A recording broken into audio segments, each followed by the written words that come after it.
అందరికీ నమస్కారం అండి. వారాహి నవరాత్రుల్లో పంచమి తిథి ఏ రోజు వచ్చింది? ఆ రోజు ఎలాంటి దీపం పెట్టాలి? ఏమేం చేసుకోవాలి అనేది వీడియో అండి.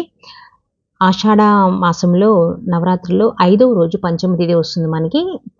ఆషాఢ శుక్ల పంచమి వచ్చి జూలై 10, 2024 బుధవారం 6:43 ప్రారంభమయ్యి జూలై 11వ తారీఖు గురువారం 8:25 వరకు ఉంటుందండి.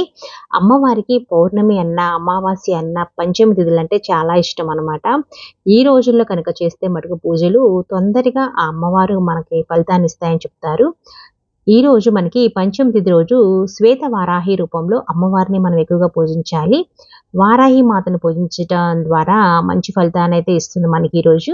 పంచమి తిథి రోజు కందదీపాన్ని ఎక్కువగా పెడుతూ ఉంటారు. కందదీపం పెట్టడం వల్ల మనకున్న ఆర్థిక సమస్యలు, ఆరోగ్య సమస్యలు అన్నీ కూడా తొలగిపోతాయి. వివాహం కాని వాళ్ళకి వివాహం అవుతుంది.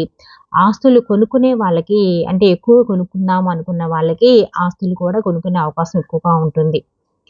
బుధవారం పంచమి తేదీ మర్చిపోవద్దు.